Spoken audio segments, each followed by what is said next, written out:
Hello friends, स्वागत है आपका हमारे YouTube channel UP PCS capsule में। आई होप आप सभी अच्छे होंगे और आपकी तैयारी अच्छी चल रही होगी। आप सभी को पता है हम अपने इस चैनल के माध्यम से यूपी ट्रिपल एस सी 1 दरोगा की जो पूरा टॉपिक है उसको कवर कर रहे हैं। इसके अलावा इससे पहले मैं एक यूथ कंपटीशन टाइम्स के 8 प्रैक्टिस सेट ऑलरेडी डाल चुका हूँ। ठीक है, तो अगर आपने अभी तक वो नहीं देखे हैं तो प्लीज उनको देख लीजिए। इसके अलावा ज्ञान मुद्रा की जो थ्योरी बुक है उसके भी हम लगभग 500 से ज्यादा प्रश्नों को 2 वीडियोस में कवर कर चुके हैं, तो आप वो भी प्लीज देख लीजिए। अब एक ज्ञान मुद्रा पब्लिशिंग हाउस की नई बुक आई है यूपी ट्रिपल एस सी 1 दरोगा की, जिसमें टोटल हमारे 12 प्रैक्टिस सेट इसमें शामिल किए गए हैं। ठीक है, ये देख लीजिए 12 प्रैक्टिस सेट इसमें है, तो हम इसको टोटल 12 वीडियोस में एक एक कर कवर करेंगे। हर वीडियो में इसमें 100 क्वेश्चन है जो आपकी तैयारी को कहीं ना कहीं काफी अच्छा करेंगे। तो चलिए शुरू करते हैं। ये है, देखिए इसका पहला प्रैक्टिस सेट और इसका पहला प्रश्न है, इनमें से किसे पर्यावरणीय बफर कहा जाता है? तो आप सभी को पता है जो वन होते हैं इन्हें इकोलॉजिकल बफर कहा जाता है या एनवायरमेंटल बफर कहा जाता है।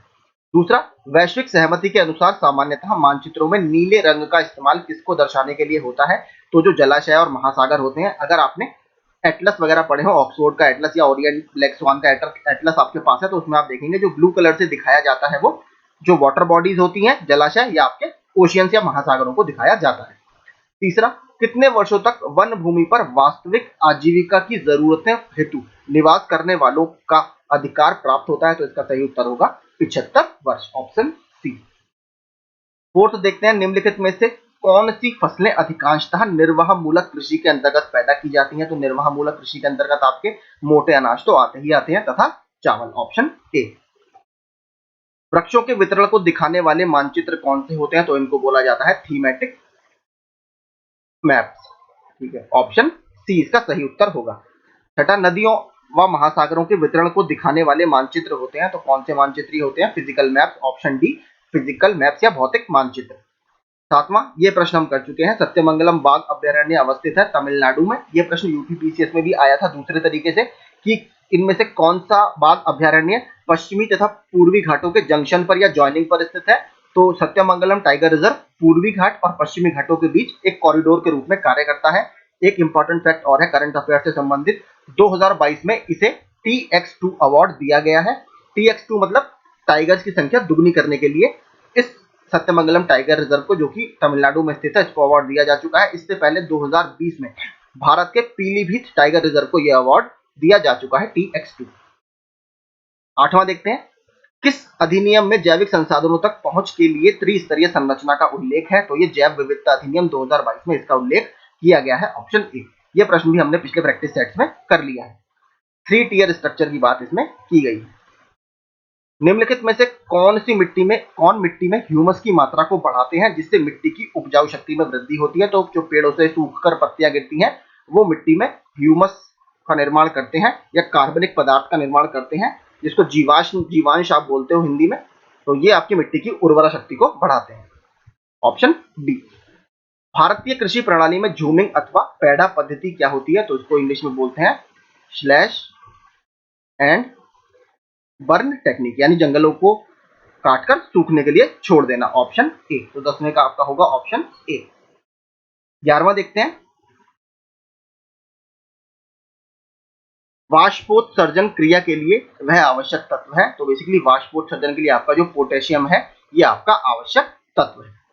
किससे जलाने के लिए लकड़ी प्राप्त होती है? सिंपल क्वेश्चन है, वनों से जलाने के लिए लकड़ी प्राप्त होती है। सागौन तथा साल किसके उत्पाद है? तो ये ट्रॉपिकल ड्राई डेसिडुअस फॉरेस्ट है।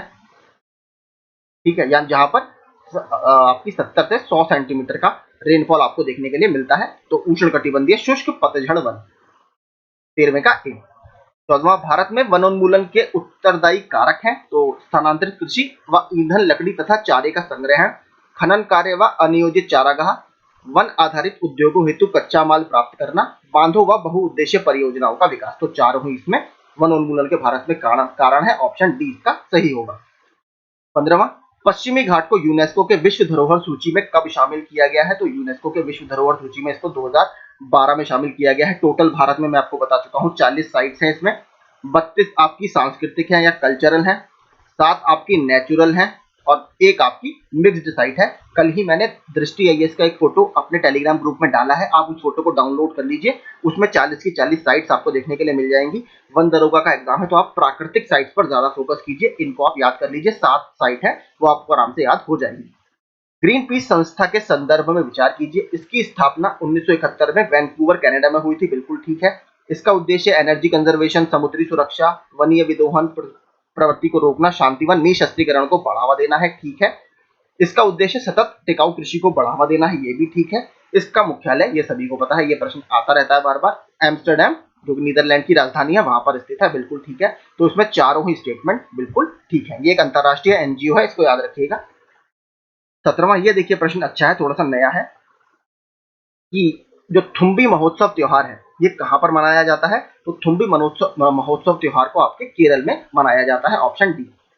विश्व मौसम विज्ञान संगठन का मुख्यालय कहां पर है, इसको इंग्लिश में बोलते हैं WMO यानी वर्ल्ड मीटियोरोलॉजिकल ऑर्गेनाइजेशन। इसका जो मुख्यालय है वो आपका जिनेवा में स्थित है, Switzerland Geneva, option D. Down to Earth पत्रिका का संबंध किससे है। तो डाउन टू अर्थ पत्रिका का संबंध आपका basically centre for science and environment से ये संबंधित है, ठीक है। CSE, centre for science and environment यानी विज्ञान और पर्यावरण केंद्र। एक बहुत फेमस मैम है इसमें, देखिए सुनीता नारायण जी, उनके आर्टिकल भी न्यूज़पेपर में लगातार आते रहते हैं, आप जरूर सर्च कीजिएगा। सुनीता नारायण ये एनवायरनमेंट के ऊपर काफी ज्यादा आर्टिकल लिखती हैं, काफी अच्छे इनके आर्टिकल होते हैं। 20वां, विज्ञान और पर्यावरण केंद्र की स्थापना हुई थी। तो विज्ञान और पर्यावरण केंद्र की स्थापना आपकी 1980 में की गई थी, ऑप्शन डी। 21वां, WNO यानी वर्ल्ड नेचर ऑर्गेनाइजेशन के संदर्भ में विचार करें। ये अच्छा प्रश्न है। देखिए संस्थान से मैं आपको कह चुका हूं, मुझे लगता है संस्थान से इस एग्जाम में आपका कोई ना कोई प्रश्न सीधा सीधा जरूर पूछा जाएगा, इसीलिए मैंने बहुत सारे इंस्टीट्यूट के क्वेश्चन टेलीग्राम ग्रुप में डाले हैं, तो आप प्लीज उन क्विज को जरूर अटेम्प्ट कीजिए। तो वर्ल्ड नेचर ऑर्गेनाइजेशन जो है ये बेसिकली एक अंतर सरकारी संगठन है। इसने पूछा है इसके बारे में विचार करना है, ये बिल्कुल ठीक है। इसकी स्थापना 2014 में हुई थी, ये भी ठीक है। इसका लक्ष्य ऊर्जा दक्षता या एनर्जी एफिशिएंसी, सतत ऊर्जा आपूर्ति, जलवायु संरक्षण एवं टिकाऊ विकास को बढ़ावा देना है, बिल्कुल ठीक है। यह पर्यावरण व विकास के मध्य संतुलन स्थापित करने का कार्य करता है व विश्व को एक मंच पर एकजुट करता है। तो इसमें क्या ऑप्शन आपके सही है, चारों के चारों ऑप्शन वर्ल्ड नेचर ऑर्गेनाइजेशन के बारे में आपके ठीक है। 22वां देखते हैं, खामोश वादियों को बचाओ अभियान किस संस्था से संबंधित था। खामोश वादियों को बचाओ, ये जो आपका अभियान है ये Bombay natural history society BNHS इसको बोला जाता है, ऑप्शन ए। इसका मुख्यालय नाम से ही लग रहा है मुंबई में स्थित है।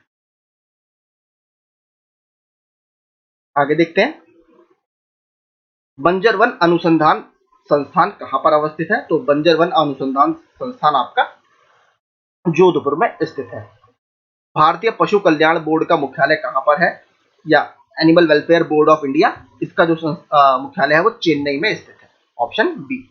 ये इंपॉर्टेंट है, देखिए नई दिल्ली मत लगाइएगा, ज्यादातर सब नई दिल्ली से कंफ्यूज हो जाते हैं। चेन्नई में इसका हेडक्वार्टर है। IPCC inter governmental panel on climate change, इसकी बारे में विचार करना है। इसकी स्थापना बिल्कुल ठीक है 1988 में हुई थी। World Meteorological Organization plus UNEP के द्वारा ये किया गया था। यह संयुक्त राष्ट्र संघ के तहत वैज्ञानिक अंतर सरकारी निकाय है। इसकी रिपोर्ट UNFCCC को समर्थित होती है। विश्व मौसम विज्ञान संगठन एवं संयुक्त राष्ट्रीय पर्यावरण कार्यक्रम के सहयोग से IPCC की स्थापना की गई थी। तो इसके उत्तर कौन से हैं, चारों के चारों ये बिल्कुल ठीक है। इसकी रिपोर्ट्स आती है, मैं आपको बता चुका हूं, असेसमेंट रिपोर्ट के नाम से, AR लिखते हैं। तो अभी इसकी 6th असेसमेंट रिपोर्ट आई थी लेटेस्ट, ठीक है, यानी 6 अभी तक की अपनी असेसमेंट रिपोर्ट या आकलन रिपोर्ट जारी कर चुका है, जिसमें पर्यावरण जो हमारे यहाँ ह्रास हो रहा है या जलवायु परिवर्तन हो रहा है उसके बारे में ये बात करता है। नीरी इसको बोला जाता है, फुल फॉर्म इसकी है national environmental engineering research institute या राष्ट्रीय पर्यावरण अभियांत्रिकी शोध संस्थान। कब और कहां पर स्थापित हुआ, UPPCS का रिपीटेड प्रश्न है, 1958 में नागपुर में, ऑप्शन ए इसका सही होगा। 27वां देखते हैं, UNEP के बारे में, संयुक्त राष्ट्रीय पर्यावरण कार्यक्रम के संदर्भ में विचार करें। इसकी स्थापना 1972 में की गई थी, बिल्कुल ठीक। इसका मुख्यालय केनिया के नैरोबी शहर में स्थित है, ये भी ठीक है। यह संस्था ग्लोबल 500 पुरस्कार प्रदान करती है। वर्तमान में इसके प्रमुख डेनमार्क के इंगर एंडरसन है। तो इसके बारे में कौन से सही है, तो सारे ऑप्शन इसमें आपके सही हैं, ऑप्शन डी। 28वां देखते हैं, वन उत्पादकता केंद्र कहां पर स्थित है? तो वन उत्पादकता केंद्र आपके झारखंड की राजधानी रांची में स्थित है। 2014 में खोजा गया बुगुन लियोसिचला पक्षी कहां का अति संकटग्रस्त ग्रस्त पक्षी है? तो कहां का ये अति संकटग्रस्त पक्षी है? अरुणाचल प्रदेश, भारत का। 30वां देखते हैं, उष्णकटिबंधीय वन संस्थान कहां पर अवस्थित है? बहुत अच्छा प्रश्न है। तो ये उष्णकटिबंधीय वन संस्थान आपके मध्य प्रदेश के जबलपुर में स्थित है, ऑप्शन सी। 31वां, IUCN के संदर्भ में विचार करें, international union for conservation of nature. इसकी स्थापना 1948 में फ्रांस में की गई थी। अगला, यह इसका मुख्यालय ग्लैंड स्विट्जरलैंड में स्थित है। यहां पर ही आपको पता है WWF का मुख्यालय भी है। यह विलुप्तप्राय, असुरक्षित तथा दुर्लभ जीवों व पादपों से संबंधित रेड डेटा बुक जारी करता है। बिल्कुल ठीक है। रेड डेटा बुक में संकटापन्न जीवों को गुलाबी पृष्ठों पर व संवर्धित सुरक्षित जीवों को हरे पन्नों पर दर्शाया जाता है। देखिए, जो थ्रेटेंड जीव होते हैं, एक बार ये पूछ लिया था, ये वैसे गुलाबी पन्नों पर होते हैं, लेकिन जब इसका स्टेटस सही हो जाता है, यानी उनकी संख्या में वृद्धि हो जाती है, तो उनको हरे पन्नों पर शिफ्ट कर दिया जाता है। तो बिल्कुल ठीक स्टेटमेंट है, इसके सारे सही है, ऑप्शन डी। 32वां, हिमनद प्राधिकरण के संदर्भ में विचार करें और सही विकल्प चुनें। इसकी उद्घोषणा उत्तराखंड सरकार द्वारा की गई है। इस प्राधिकरण का नाम स्नो एंड ग्लेशियर अथॉरिटी होगा। मुख्यमंत्री या संबंधित राज्य का इसका पदेन अध्यक्ष होगा। संबंधित राज्य के उच्च न्यायालय का मुख्य न्यायाधीश इसकी देखरेख व संरक्षण करेगा। तो इसमें क्या सही है? आपका ए, बी और सी सही है, डी इसका सही नहीं है। तो 32वें का होगा आपका ऑप्शन सी। अब देखते हैं 33वां, प्रसिद्ध हॉर्नबिल पत्रिका किस संस्थान द्वारा प्रकाशित की जाती है? आपने सुना भी होगा, हॉर्नबिल महोत्सव ये आपके नागालैंड में आयोजित किया जाता है। ठीक है, नागालैंड में। ये पक्षी होता है हॉर्नबिल, फोटो देखिएगा, काफी अच्छा देखने में लगता है। और ये जो पत्रिका है ये निकालती है आपकी Bombay natural history society, BNHS। 34वां, भारत के किस क्षेत्र में लोग जीवित वृक्षों की जड़ों का अनुवर्धन करके जलधारा के आर पार सुदृढ़ पुलों में रूपांतरित कर देते हैं? ये अनूठे जीवित जड़ पुल, इसको इंग्लिश में बोला जाता है लिविंग रूट ब्रिजेस, और ये मेघालय की विशेषता है, ऑप्शन ए, मेघालय। 35वां देखते हैं, इनमें से कौन एक स्वतंत्र रेन फॉरेस्ट अलायंस का कार्यक्रम है? Social work, economic zone. तो इसमें से कौन सा कार्यक्रम है? आपका ऑप्शन डी, स्मार्ट वुड। ये कार्यक्रम आपका स्वतंत्र रेन फॉरेस्ट अलायंस के द्वारा चलाया जाता है। 36वां, कौन सी मिट्टी कपास की खेती के लिए सबसे उपयुक्त है? सभी को पता है, काली मिट्टी, जिसको आप रेगुर के नाम से भी जानते हैं। 37, लाख वृक्ष पर किस कीड़े की राल पाई जाती है? तो किस कीड़े की लार पाई जाती है? आपका इसमें जो केरिया लक्का, ऑप्शन ए। कल्प वृक्ष की संज्ञा किसको दी जाती है? तो कल्प वृक्ष की संज्ञा नारियल के पेड़ को दी जाती है।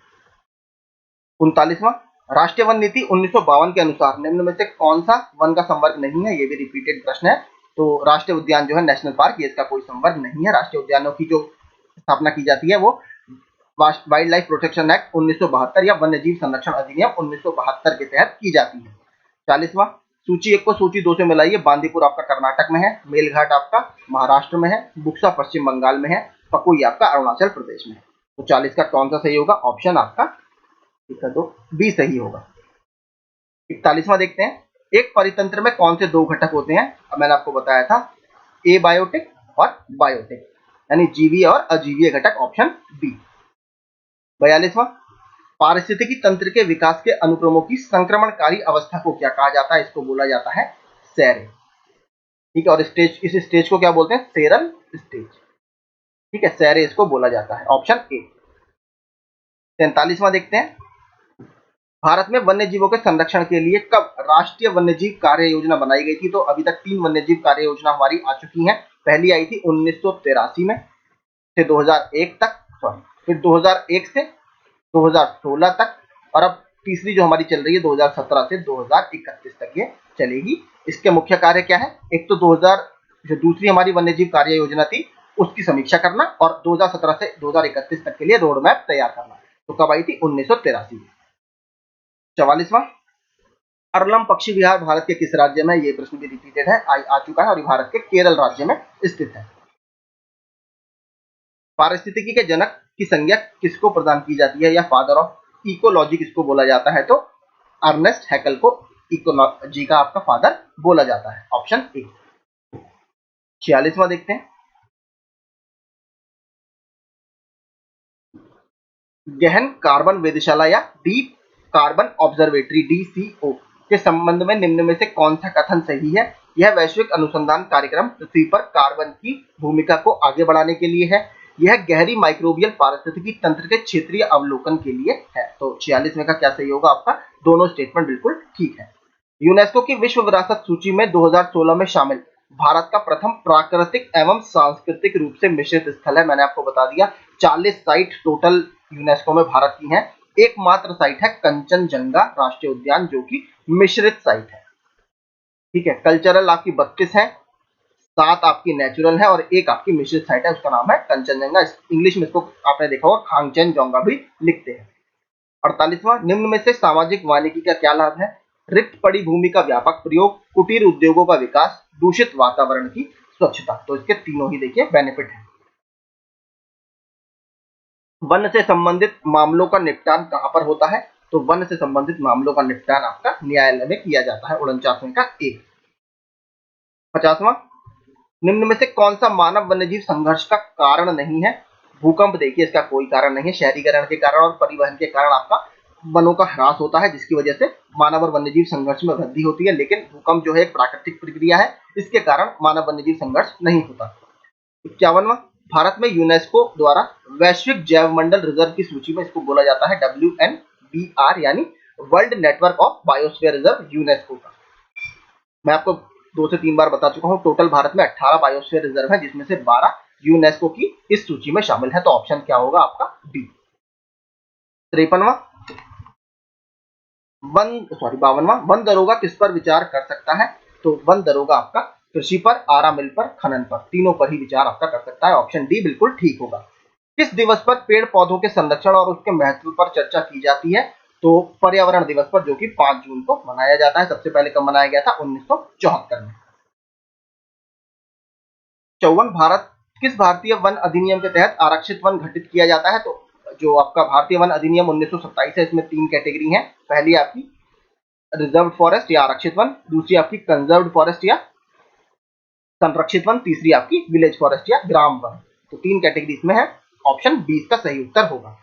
55वां, लावा मिट्टियां पाई जाती हैं, तो लावा मिट्टियां आपकी मालवा के पठार में आपको देखने के लिए मिलेंगी, ऑप्शन सी। ये बसाल्टिक लावा से बनी होती हैं।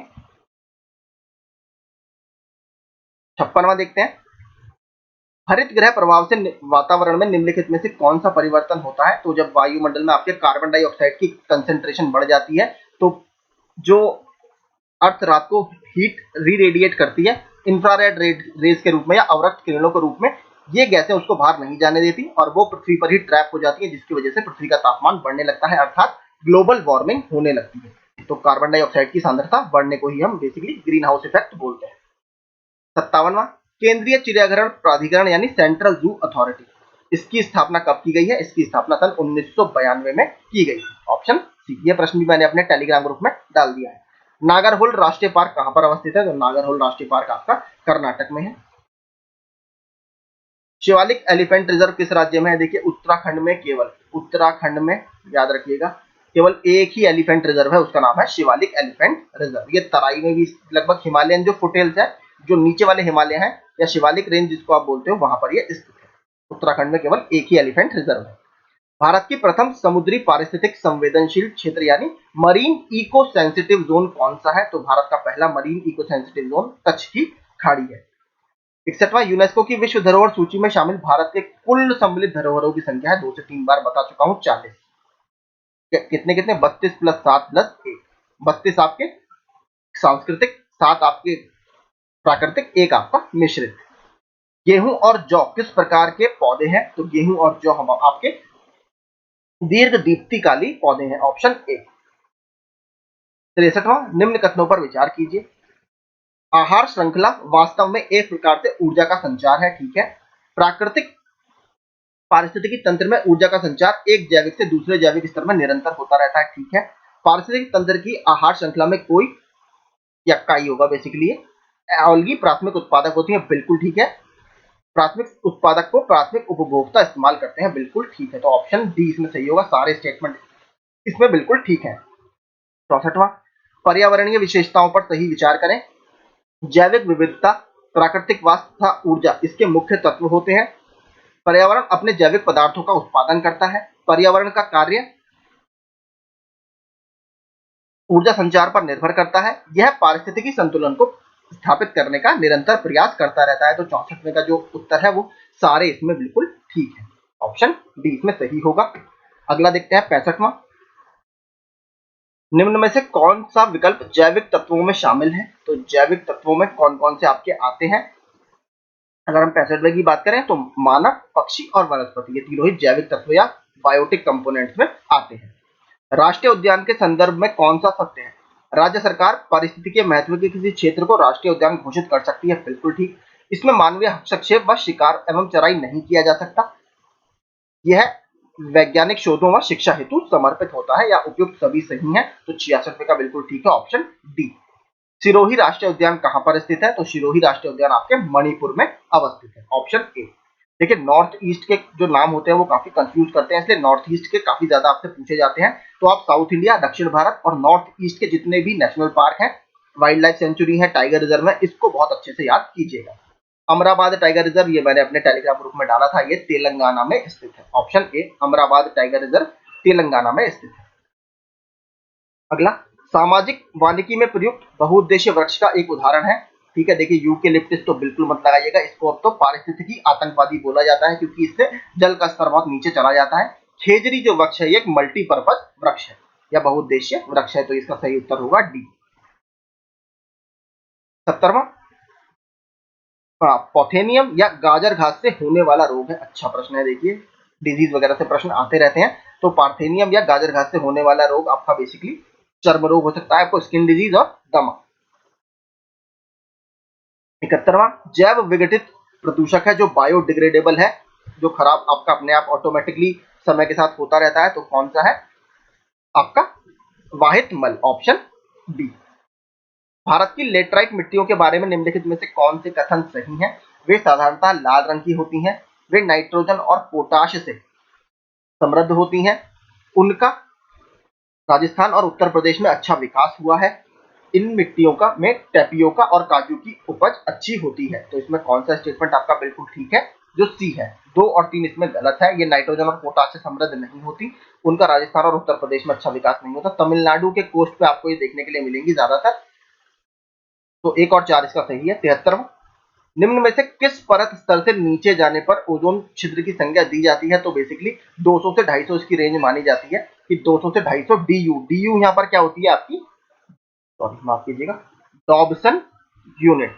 ठीक है, डॉबसन यूनिट। तो 200 से 250 से अगर आपकी नीचे ये मोटाई जा रही है ओजोन परत की, तो बोला जाएगा कि ओजोन परत में छिद्र आपका हो रहा है। ठीक है।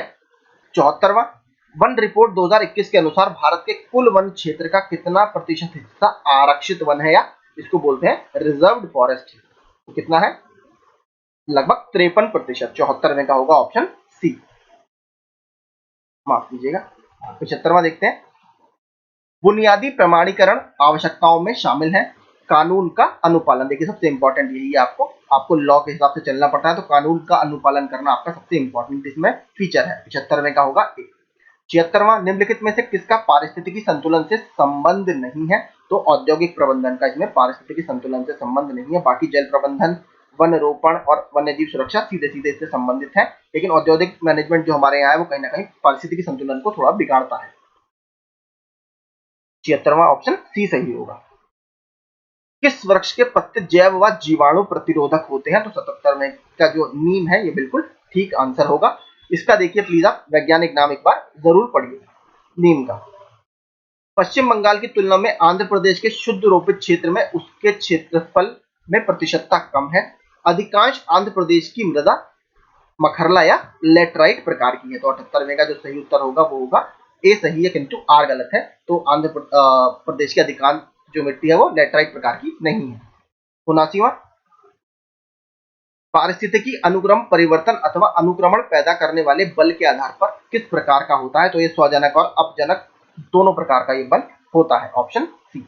80, निम्नलिखित में से कौन सा बाघ आरक्षित क्षेत्र 2 राज्यों में फैला हुआ है, मैं आपको बता चुका हूँ, पेंच।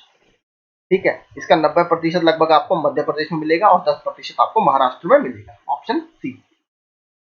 भूमंडलीय जलवायु परिवर्तन संधि या ग्लोबल क्लाइमेट चेंज अलायंस के संदर्भ में निम्नलिखित कथनों में कौन से सही हैं? ये प्रश्न देखिए हम 2 से 3 बार कर चुके हैं। ये दोनों स्टेटमेंट इसके ठीक होते हैं। ये वर्ल्ड रिसोर्स इंस्टीट्यूट और इसकी पहल नहीं होती, ये बेसिकली यूरोपियन कमीशन के द्वारा क्रियान्वित किया जाता है।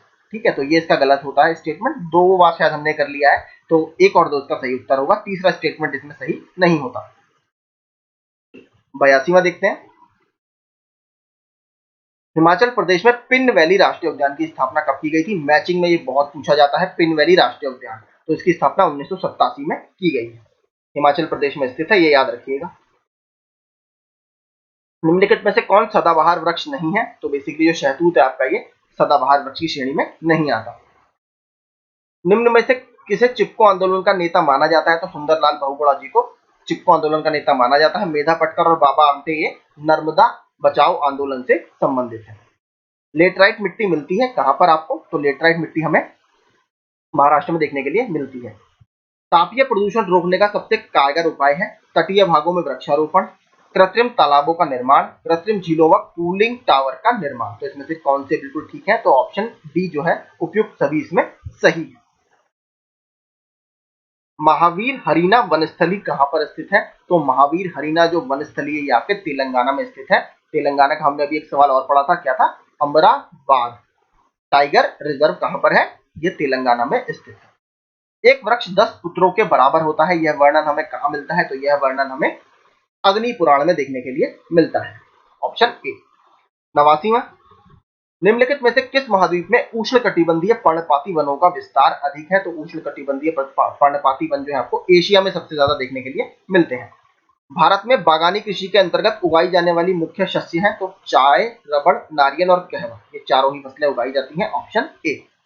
91वां, कौन प्रकाश संश्लेषण प्रक्रिया द्वारा भोजन बनाने के लिए वायुमंडल से कार्बन डाइऑक्साइड गैस को अवशोषित करते हैं?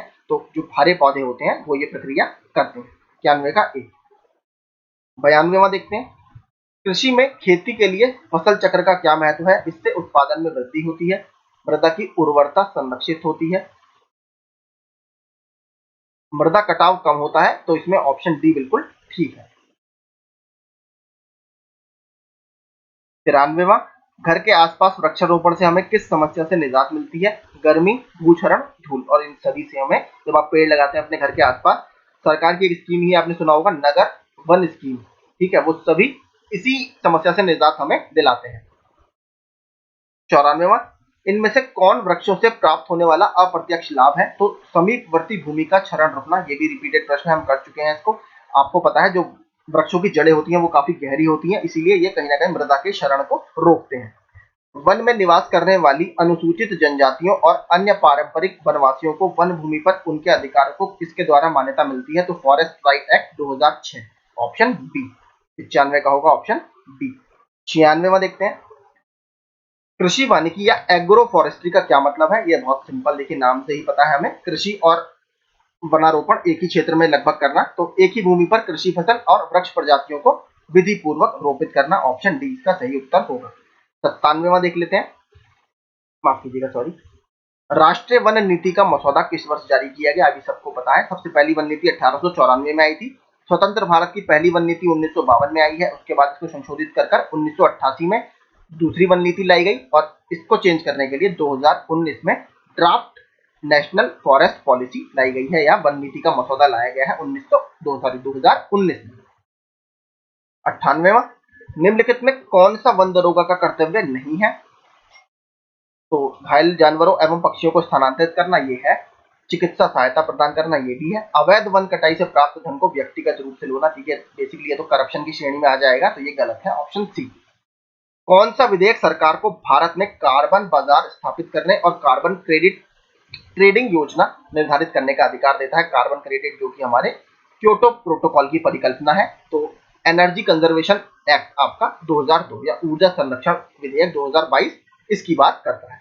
और मैंने आपको कल क्विज डाला था, नेशनल एनर्जी कंजर्वेशन डे या राष्ट्रीय ऊर्जा संरक्षण दिवस कब मनाया जाता है? 14 दिसंबर को ये मनाया जाता है। और ऊर्जा दक्षता ब्यूरो या ब्यूरो ऑफ एनर्जी एफिशिएंसी इस प्रोग्राम की लीड करता है।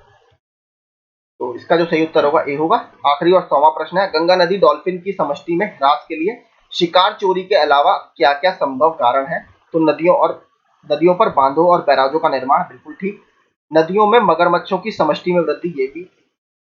संयोग से मछली पकड़ने के जालों में फंस जाना, ठीक है। नदियों के आसपास के फसल क्षेत्रों में संश्लिष्ट उर्वरकों और अन्य कृषि रसायनों का इस्तेमाल। तो इसमें जो उत्तर होगा वो होगा आपका 1, 3 और 4। इससे देखिए कोई मतलब नहीं है, मगरमच्छों की समष्टि में वृद्धि से इस पर कोई नकारात्मक ऐसे प्रभाव नहीं पड़ता। तो ऑप्शन सी इसका सही होगा।